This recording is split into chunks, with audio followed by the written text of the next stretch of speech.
Hi everyone and welcome to episode 48 of the Talk is Cheap show. Thanks for tuning in, thanks for watching, really appreciate your support. Got a great show lined up for you today, but before we go any further, it is my dutiful pleasure and privilege to introduce my co-host, resident expert and analyst, Mr. Curtis Shaw of Curtis Shaw TV in the house. What are you saying, bro? Is that bro? You good? Yeah, I'm good, man. What are you saying? Yeah, I'm all good, man. All good. Happy to be here. Great. You know what? I must say, it's not been the best of weeks for circumstances that we will no doubt discuss in the next hour or so. But it's good to have you back, man. It's good to have you back. I need your company right now. You know what I mean? Man, So, get us through it. So moving on then. So our news and notes section of the show, which we do every week. Since the last show, there's been a few stories hitting the headlines. And you probably know a little bit about this already, but I just wanted to get Curtis' thoughts on the Mesut Ozil situation. We know he was cut from the roster. We spoke that last week. We said that he probably would get cut, which he did. But then there was all the fallout after and the subsequent interviews with Arteta and stuff. I just wanted to ask you, Curtis, what was your thoughts on Arteta basically blaming himself for not getting the best out of Ozil and saying it was his decision on purely footballing grounds? Yeah. Do you believe him? I mean, I don't think you need to be a rocket scientist to work out. He was covering for his boss there, Mikel Arteta. Oh, you think so, right? Well, listen, the thing is, I don't expect Arteta to throw the crankcase under the bus and say, you know, this decision's come from higher than me, but to come out and be so upfront and say this was a footballing decision, look, man, I think we all know that's not true. There is not 25 players at Arsenal better than Mesut Ozil, so we know that's not a footballing decision. I must admit, when I saw the interview, I had a little chuckle to myself because I thought that whole American expression, I think I've used on this show before, about don't piss on my head and tell me it's raining, you know, and kind of came to mind because I thought, come on, bro.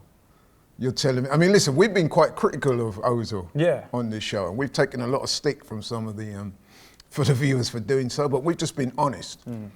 Even speaking from that perspective, to say that Mesut Ozil can't get in the Carabao Cup teams, or that's some joke team, man. You know what I mean? So, I mean, we understand why he did it, but you're saying it was his choice, purely footballing reasons, really? No. I'm and not sure Ozil's agent doesn't seem to agree with I was going to ask you about it. My man's been on some campaign of undermining the club. Since he's been tweeting throughout games and, you know what I mean, making some little sarcastic jibes and stuff like that. And then his agent has gone full on, basically called Arteta a liar. So watch this space, man. It could get kind of interesting, but hey, man. Right, okay, some sad news to report. Jeremy Whiston, very sad news, man. This was a guy that was on the Man City Academy and it didn't quite work out for him. No. And subsequently fell into a depression and ended up taking his own life. So that's very sad, and obviously we send our condolences to Jeremy's family and to everybody connected with him. But you, my man, you played football for a number of professional clubs, and no doubt you would have come across the situation, not so much yourself, but you must have known people that have, you know, gone through the academies and not quite made it. Tell people a little bit about how that works and how it affects players. I mean, the thing is, I have been rejected by clubs before, so you know, it wasn't just plain sailing. But I think the problem is, you know, these football clubs now, I mean, they're saying less than 1% of footballers make it professionally. So you got to think that's, you know, on average, less than one person out of 100 makes it. I don't think a lot of these big clubs in particular do enough to look after players that are released. You literally go into the office, we're going to let you go. And they kind of wash their hands of you. Yeah. And, you know, you've got young, you know, boys, girls, whoever. And can you imagine coming through Manchester City's youth system? They've got one of the best training grounds in the world.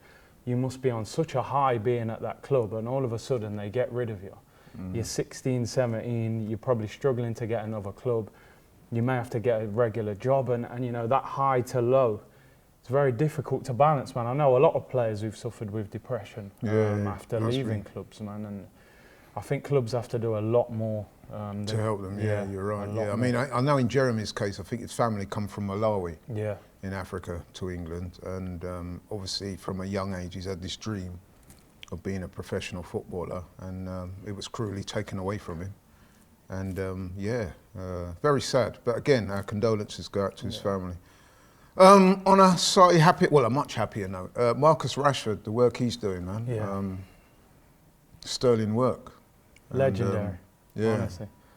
I think every football fan and every just person is just proud of what he's doing, the way he's kind of taken on the government, and you can tell he genuinely cares. I mean, he was handing out food parcels with his mum the other day, and you know, I've seen all these businesses, local businesses, step up and say, you know, we'll donate food, and I think it's incredible. I think he's an OBE or MBE now, isn't he? But yeah. You know what I find especially pleasing about that is the fact that you've got a young guy here, Marcus Rashford. He's taken this on board. I mean, hitherto, footballers, it has to be said, a lot of the times, I mean, even when we had our shows back during the lockdown, we were talking about footballers behaving badly. But here's a perfect example of somebody who's taken this on board. He's put his time and effort and money into it, and he's been recognised for it, and I think it's fantastic, you know. Yeah. Like I said, footballers, often their reputations get slighted for some of the things they do off the pitch, but here's a guy that's using his voice in the right way, and plaudits to him, man. Yeah. You know what I mean? Enough respect. Yeah, man. Keep up the good work. Right, the old pay-per-view football debate, what do you think on that? There's a meeting on it today. Yeah. I mean, I'm going to say straight out, $14.95 charging people. I mean, listen, I'm not saying that they should give the product away free. I understand that in today's age there is a pay-per-view market. I can understand that. I mean, football generates a lot of money, and they were going to try and recoup some of the losses that football's not making through the turnstile with no fans there. But $14.95, man, come on.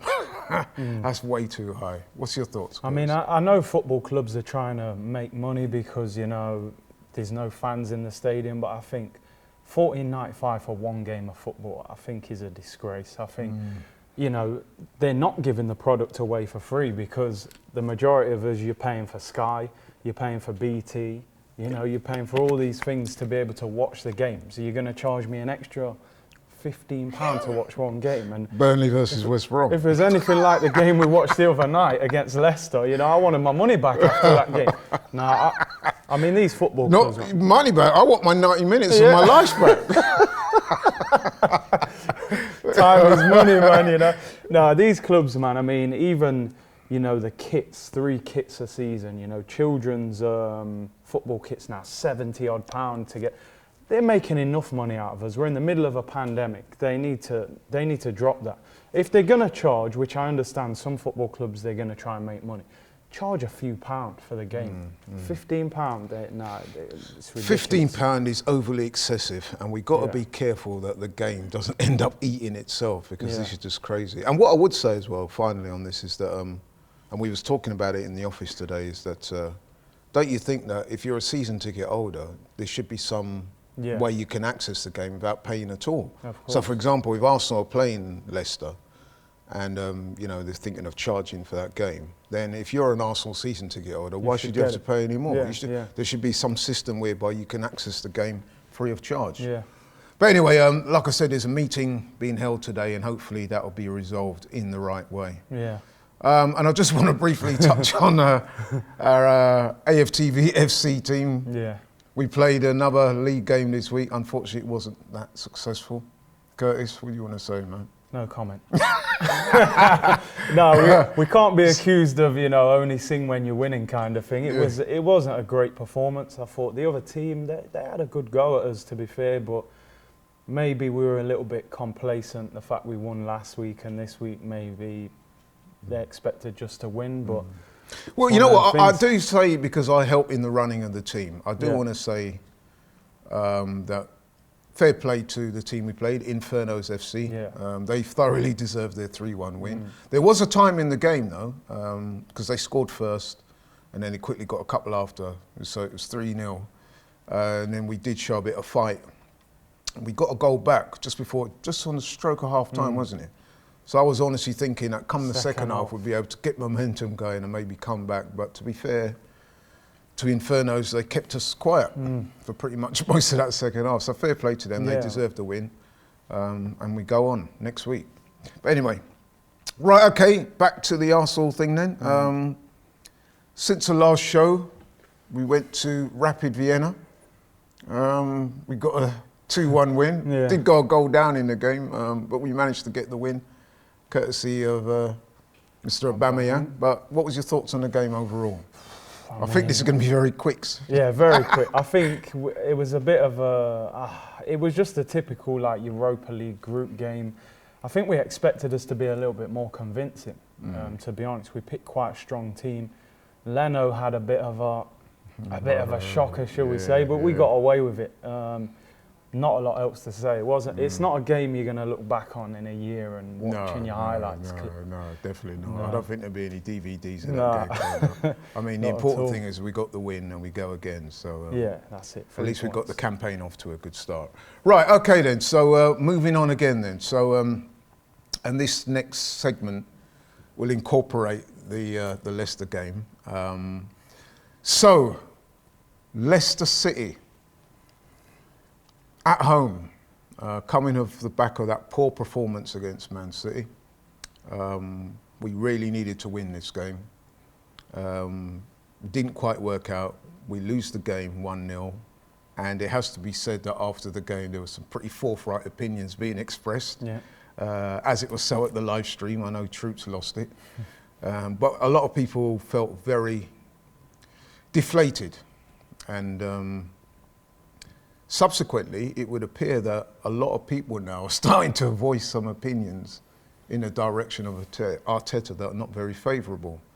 So, looking at things, I thought we would look at the game, see what you think. But to all intents and purposes, it would appear that there are rumblings of discontent amongst the fans. So that's what we call the show this week, and we're going to get Curtis to articulate his thoughts, which I'm sure he will. So. Okay then, so let's start then. So you see the team sheet an hour before the game. What was your thoughts? I was happy with it. Don't get me wrong, there's one or two I may have edited, but overall, I looked at the team and I thought, we got enough there to win the game. But the team sheet didn't quite work out the way it looked on the pitch. You know, that's where the problem started. But the team sheet looked good at the start. You was happy that Pepe was in? Did Pepe? Yeah. Did he start? No, he came on. He came on late. Yeah. Sorry, my bad. Yeah. Right, yeah. Remember, Aubameyang was on the right. This is where all the problems started. Yeah. Pepe did play, but he didn't start. Came on, But Lacazette was up front, which is what we wanted. Yeah. Well, most people wanted. Right. So, what about the way he set the team up? See, this is where my problem starts. To me, I think sometimes nowadays with managers and coaches, it's like they have to be smarter than a simple solution. It's like, play Aubameyang up front, but instead of doing that, you're playing him everywhere but up front. When I looked at the team, I thought Saka was on the right, Aubameyang was on the left, and Lacazette was through the middle. Even that, I kind of don't want Aubameyang on the left, but at least we know he can do a job out there. He's playing Aubameyang right wing, and I'm just thinking, do you not know that this guy is a striker? That this guy is the guy who outscored Lewandowski in the German league, playing through the middle. Yeah. We've got him on the right wing. Aubameyang is not a great dribbler, like a natural winger. He is a runner. He's better at getting on the end of something. So it's kind of like he put Aubameyang on the right to accommodate Saka on the left. So you're moving your best player around to fit a young player in. It doesn't make sense. Although, to be fair to Arteta, he will argue and say that he performed that role last season with aplomb. Who? Aubameyang. But he was on the left. No. Well, I'm saying him not playing through the middle. Oh, yeah, him not playing on the middle, yeah. But I think playing on the right is even worse. At least on the left, he's got the ability to cut inside and, you know, that little bend in the corner. I mean, on the right, he was practically non-existent. Yeah, it wasn't one of his it's becoming a problem. It is becoming a problem. It is becoming a problem. I mean, the game started and we had, by far, the most possession in that first half. In fact, we looked like we could have had a goal. What was your thoughts on that? Yeah, I mean, initially, I I thought it was a goal. And what I kind of go off is the goalkeeper's reaction, Kasper Schmeichel.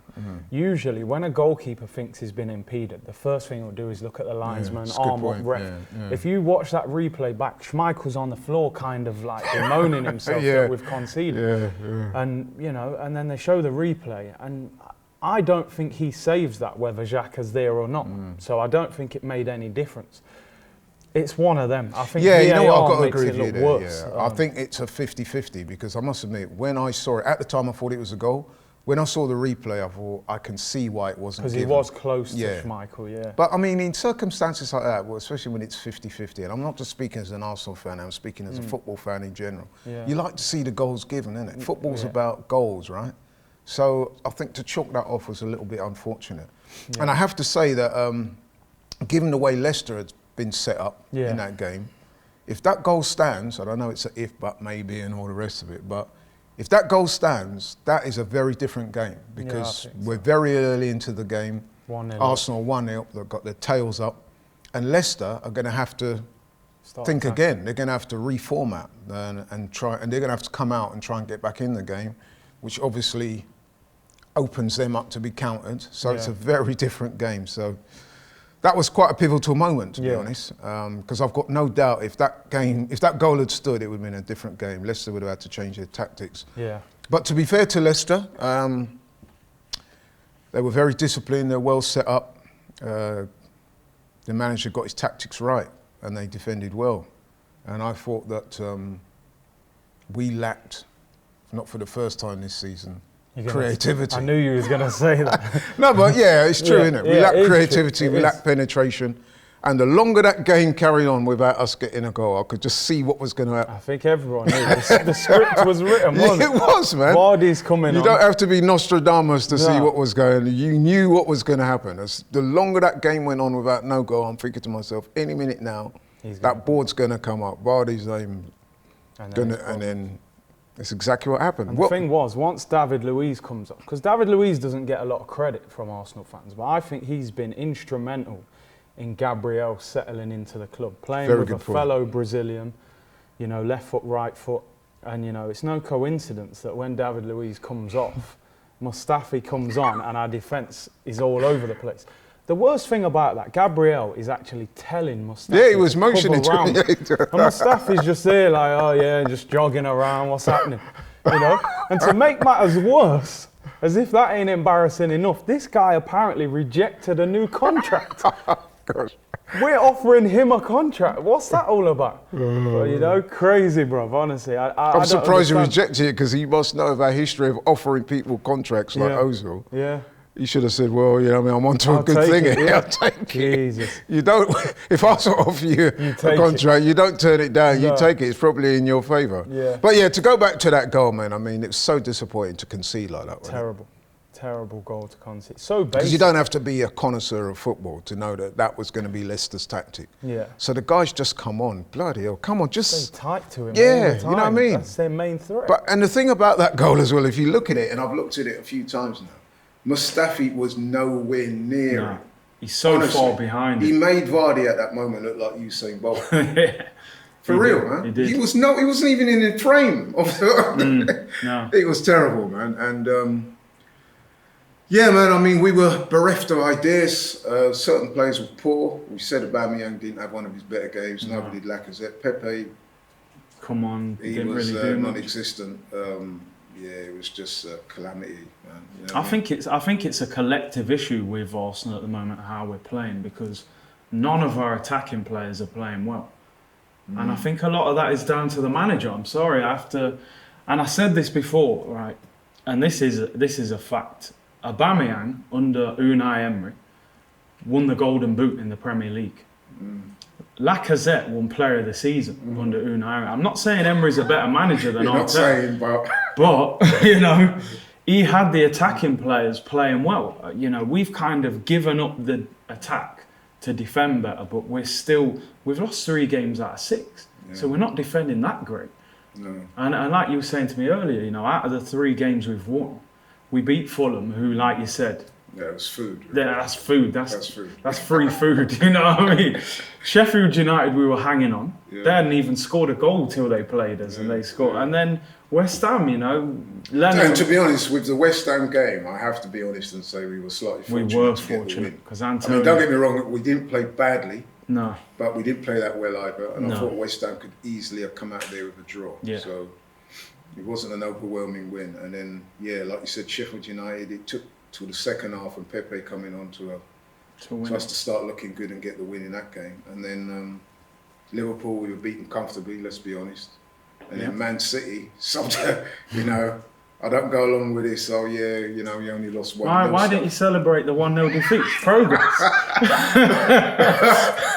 It was amazing, really. Like we expressed our opinion on the show, and some people gave us some stick. Yeah. They seem to be suggesting that we should be happy that we only got beat 1-0 because in years previous we got turned over by 3 goals. I'm like, if you're saying, listen, for those of you out there that are adopting that line.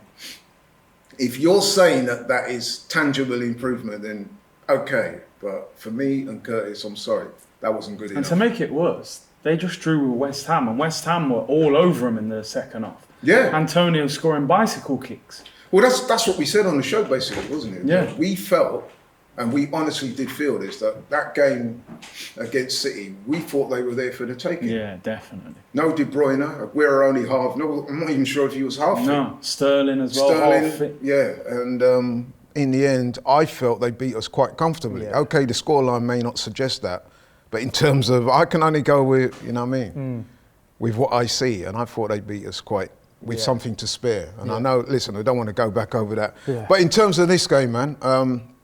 This was 3 The points. fallout of this game has been quite interesting and quite revealing, because a lot of fans now are looking at Arteta and saying, whoa, you know, they're starting to ask some serious questions. And indeed, you put up an interesting stat, didn't you? Yeah. Tell the people, bro. So obviously, Arteta's been the manager for 26 Premier League games now. So he's now been in charge for 26 Premier League games. Right. And they were saying Unai Emery, after 26 games, he'd won 15, Arteta's won 12. So, hang on, so Emery at this stage of his managerial career, 3 wins better off. 3 wins better off, right? And we'd scored 13 goals more, and we'd had 5% more possession at the time. In Arteta's favour, we'd conceded 9 less goals under Arteta, so the defence has improved, but we're 13 goals worse off, 3 wins worse off. So, so basically what you're saying is that at this respective stage of their managerial careers at Arsenal, Unai Emery's got the slightly better record. In the league, yeah. I mean, look, I know it's subjective because Arteta took over midway through a season, which they say generally is more difficult. Yeah, I would say You've had less time to prepare. You also got to say he won 2 trophies as well. So I'm not trying to say in any way that Emery is a better manager. What I'm saying is Arteta's got the tools there. Everything to me, I look at this Arsenal team, I think, we should be scoring goals there. And for some reason, I mean, watching these games at the moment is like watching paint dry. You know, honestly, how boring are Arsenal to watch at the moment? Like, it's just crazy. Going back to the boring Arsenal. Yeah, boring Arsenal. But I'll take 1-0, but, you know, we got to change. Then, so that's interesting, that stat. So, okay, so it would appear then that you're one of those guys that are sort of echoing this rumbling of discontent. Yeah. Not saying, and listen, I want to qualify this. Curtis is not saying that we're going to dump the manager, we want him out or anything. We're just saying that we are right to be concerned at what's going on at present. And I agree with you, man. I mean, listen, we're not throwing too much shade on Arteta. We're just trying to be as honest as possible. Yeah. There are issues of concern, notably the creativity, the style of play. So what do you think it is? Try and put your finger at it. I almost think Arteta obviously wants to make us more solid at the back, and in doing that, he's kind of lost the attack. But I think he's overcomplicating things. You know, simplicity sometimes is the key in football, and you know, play Aubameyang in his best position. Yeah. You know, figure out what your best front three is. I'm not sure if Mikel Arteta right now knows his best team. I'm not sure. He changes it every week. Williams on the right. And that's an interesting point you make there, because I saw an interview with Martin Keown and he was making a similar point that he's trying out all these team selections and formations. He still doesn't appear to know his best team. Yeah. And it's been reflected in the performances. But there are some rather baffling ones, isn't there? I mean, I looked at that team on Sunday and I'm thinking, for example, Ainsley Maitland-Niles, what has he got to do to get a chance in this team? This guy's, every time he's come in, he's done what's asked of him and more. He's played for England lately more times than he's played for Arsenal. Yeah. And, you know, I mean, listen, you don't want to go back and forth with the old Bellerin argument. Who, incidentally, he was okay on... Yeah, he weren't bad. He weren't bad, but come on, man. Ainsley deserves to get some minutes at least. I honestly think as well that Pepe, okay, he's not playing well at the moment, but I think his confidence has been compromised by the amount of times he's been left on the bench and not played. And then when he has played, he's been hooked after a certain amount of minutes. I mean, it's interesting. I saw a debate going on around Donny van der Beek. Yeah, not getting game time. Not getting game time. And they're telling him in Holland, they said, you should never have gone there. Because a player like you need to be starting. And I think Pepe's kind of similar. Yeah. Likewise with the Lacazette thing. 3 and 3, he gets dropped. He gets hooked after 70 minutes in literally every game. These are not confidence building things that when you're getting taken off or not starting games, it's very difficult to get your momentum going. Very difficult to build confidence when you're all constantly getting hooked or not playing. So the Saliba thing is, what's going on there? I mean, I'd love to know what's going on there. I mean, like we were saying, Fofana, who played for Leicester, was Saliba's partner last year at St Etienne. They're the same age, and Saliba was actually rated higher than Fofana. He was. And he played for Leicester and played well the other night. Yeah. But Saliba's playing under 23s at Boreham Wood, and we're bringing on Mustafi. You telling me that Saliba's not better than Mustafi? I would rather a 19-year-old with a lot of potential was in our team. Not to mention pace. And very quick. Even if he was making mistakes, he's going to learn and improve. Mustafi's at the ceiling. He's not going to get any better. We know where he is and where he's at. I don't understand these decisions. Mind-boggling decisions. You know, Willian through the middle, Aubameyang on the right. You look now, you look at the best teams. Liverpool, for example, they're the best team in the country. If I said to you, if everyone's fit, who will play right wing on Saturday? It's going to be Salah. Left wing will be Mane. Firmino through the middle. We know that.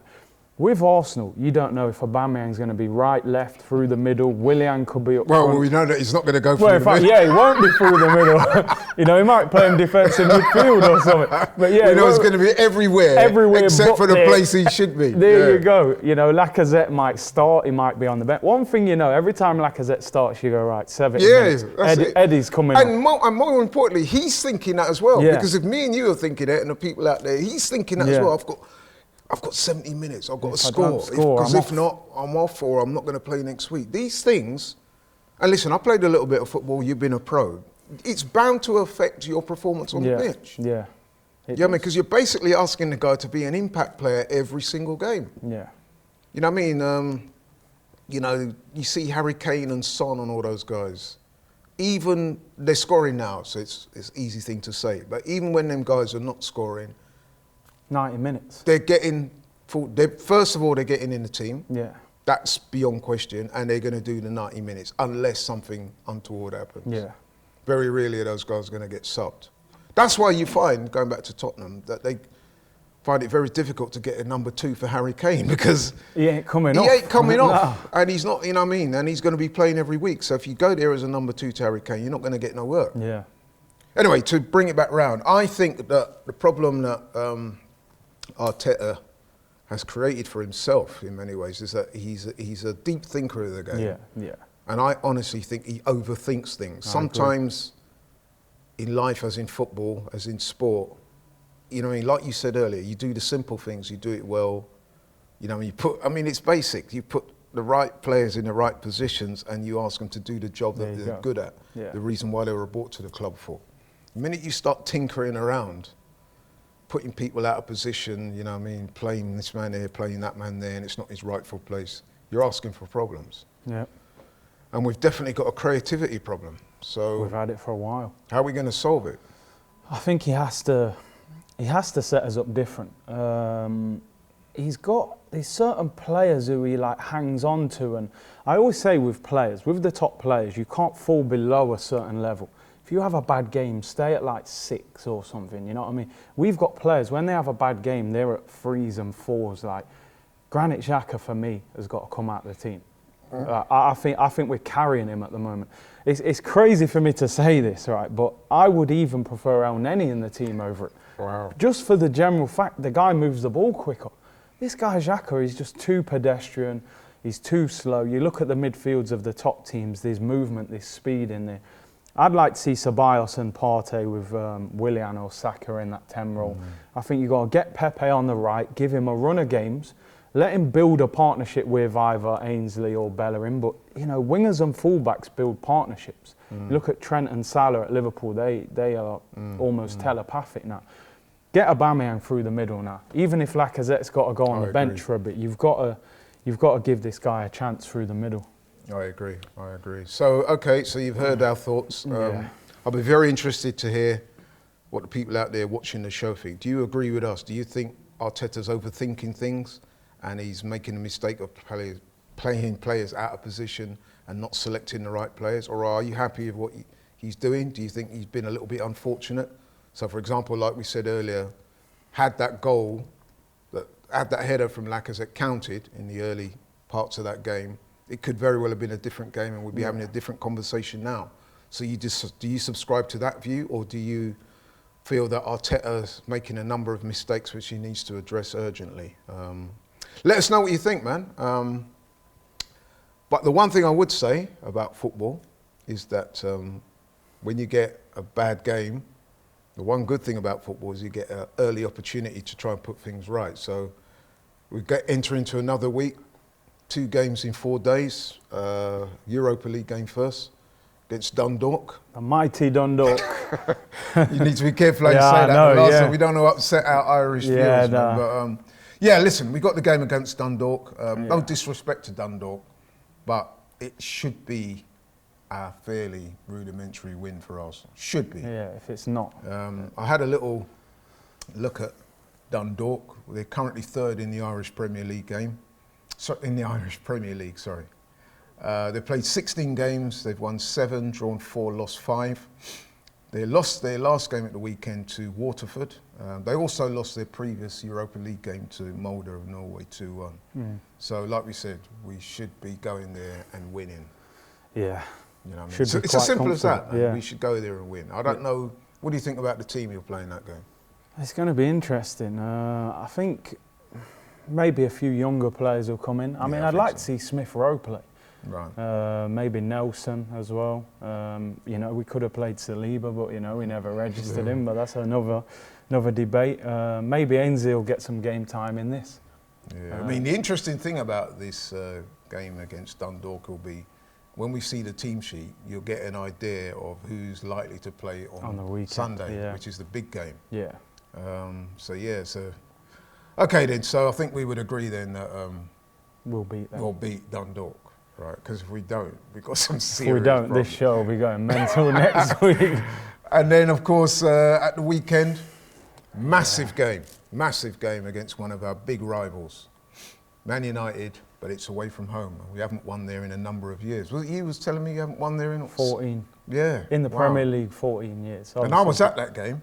Adebayor, the 1-0. Yeah, I was also at the game when we beat them at home in the FA Cup. When Danny Welbeck went back there, and he took a lot of stick from the United fans who were sat close to me. Yeah. So Man United haven't been playing great. I mean, they're currently 15th in the league, 7 points. We're slightly above them. Who would have thought of that? Like a mid-table clash, Man United and Arsenal. But yeah, they're 15th in the league with 7 points. We're 11th with 9 points. Man United. They've got a game in hand though as well. Yeah, they have, They've played 5 so far. 1-2, lost 1, drawn 2. Very mediocre for a club of their stature. Yeah. But, having said that, they had a good win in the Champions League. PSG. And in their last couple of games, they've looked a lot better. Yeah. So this is going to be, make no mistake, this is going to be a very difficult game. Whereas our record, as we said earlier, played 6, won 3, lost 3. Last year we took 5 points from a possible 6 against United. We beat them at home, and then we had to draw at their place. But we know it's going to be a difficult game. What's your thoughts on it? What type of team do you think he'll play? Who do you think will start? I reckon he'll probably go back to 3 at the back. I think he'll be quite defensive and try and hit them on the counter-attack. My worry is David Luiz is, I think, probably going to miss this game with that injury. It won't be Saliba, so it'll be Mustafi. So Mustafi at Old Trafford, I mean, I got to be honest, I'm not confident we're going to get much out of this game. and that's not because I really think Man U are anything amazing, but the way their attack is, you know, Martial's back from suspension, Rashford, Fernandes, they got a lot of good attacking players. Yeah. I think Man United have been losing games because teams have really gone for them. You know, you look when Palace played them, they really attacked them. Yeah. Tottenham really attacked them. I don't think we will attack them like that because of how we're playing. You know, if we went there and we were positive, I'd say we got a chance. But the way we're playing, I got to be honest, it doesn't fill me with confidence going into it. I would have to agree with that. And what you said is pertinent. We're going to go there, and I don't see us coming out the traps and really going for it. No. And then on top of that, it has to be said that confidence in the team at the moment is rather low. Yeah. So it's not a great time to be going to United. I mean, they're not playing fantastically well. No. But they've improved in the last couple of weeks from what I've seen previously. I mean, it was a couple of weeks ago, people were talking that Ole was under pressure. Yeah. And then they bounced back with a couple of good results. So it's going to be difficult, man. Yeah. I wish I could sit here and be honest and say that we're going to go there and win. But my thought process at this current time is that if we go there and get a draw, I'll be happy with that. Very happy. If we get a draw, I'll be happy. I'll be happy with that. Because we've got, you know, the fixtures start to ease off a little bit after this one. Yeah. And then maybe we can get a run together. To me, we cannot lose this game. You know, even if Arteta goes there this time and defends and gets a draw, I'll kind of understand that. But yeah, I'm not confident. I've got to be honest, if Mustafi's playing as well, it's going to be difficult. And Aubameyang hasn't scored now for a good while in the Premier League, hasn't he? And I'm sure, you know, I doubt very much he'll be playing up front at Old Trafford. Yeah. He'll be on the wing somewhere running up and down. And Lacazette looks short of confidence. Where do you think the goals are going to come from? I mean, Lacazette should have scored the other day, I thought, against Leicester. Yeah. That one, what Tierney crossed in. Although, to be fair to him, and I'm trying to be fair to him, he wanted it on the floor, didn't he? I think he But was also, when you look at when the ball comes across, one of their defenders has got his foot almost in his head. Yeah, so You know I think what I he mean? kind So, of so backed that out of put him off it a little bit. But yeah, he's not looking great. I just think that we're short of confidence right now, man. It's palpable. You see it, and I'll tell you one area where you can always tell that a team is lacking in confidence is they're taking too many touches on the ball. Yeah. And some of the side-to-side passing is not conducive to, you know, getting shots off and getting the ball in the box and stuff like that. We just look predictable and easy to defend against. Do we play a few of these attacking players against Dundalk? You know, get a Lacazette in, try and get him a goal, boost his confidence. Well, it's interesting you say that because that's what I said last week. You did. I said that I think Aubameyang should, if not start, he should get some game time. Yeah. Because he needs a goal. And indeed, I was right because he came on and he got the winning goal. And for a brief moment, that big smile came back on the big man's face. Yeah. But it was noticeable at the end of last week. He trudged down that tunnel, man. He was looking on the floor. Yeah. He looked slightly crestfallen. Yeah, he did, man. He did. There's a lot weighing on his shoulders right now because it's interesting because last year, me and you, we kept making the point that if Aubameyang's not in the team or he's not scoring, Arsenal are a mid-table side. Yeah. And I'm sorry to have to say, but that's what's being borne out at the moment, isn't it? Yeah. He's not scoring, and we are 11th in the league out of 20 teams. We are a mid-table team without Aubameyang doing his thing. And the thing is, Aubameyang, you know, the last 2 years, you know, he won the Golden Boot 2 years ago. Last year, he lost it by 1 goal. And now, you know, I think he's only got 1 Premier League goal this season. I think Son's got 8. I think Salah's got 6 or 7. So he's already way behind You talk them about guys. Son. Was it you that told me that very revealing stat that Son's actually scored more goals on his own than we have? He's got the same. Oh, the same. 8 goals. 8 goals from Son, 8 goals from Arsenal. So I mean, something's wrong there, isn't there, man? And according to some people, he was playing for a manager that, you know, Parts we weren't the going bus, to. But we won't go into that. Yeah, we'll save that for another day. We'll save that for another day. Yeah. Right, to bring it back round then, I've got to press you, bro, for a prediction against Man United. You kind of indicated how you feel, but give me some kind of prediction. You know, I hate doing this, but I think we're going to get beat. No, I got to be honest, because the big man has spoke.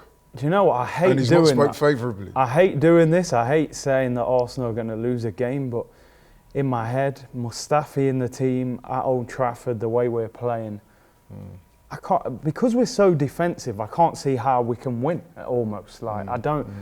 I mean, I hope so. Maybe they'll shock me. Arteta will go up there and attack. Maguire will have a bad day, and we'll beat them. But I can't see it just because of how we're playing. So. Listen, bro, I'm going to give you credit, man, because you know what? You're speaking your truth. Yeah. We could easily come on here and say, yeah, man, we're going to turn it around. Yeah, we're going to beat them 3-0, you know what I mean? And I think a lot of people would see straight through us. A bit like how we saw straight through Arteta when he was talking that stuff about him looking Ozil in the eye and telling him he's not good enough to get in the match day squad. But anyway, so listen, bro, I respect that. You've spoken your truth. And personally, I've got my doubts and fears for this game. But in the spirit of tempering the mood, I'm going to go for a draw. I think we will play better than we've played recently, because the players will know that they got to put in a performance.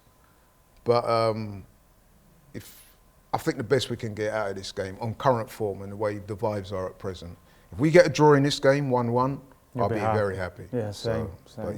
But tell us what you guys think, man. I mean, are we being a bit too downcast, a bit pessimistic? Maybe we are, but listen, as I keep saying, we just speak our truths, man.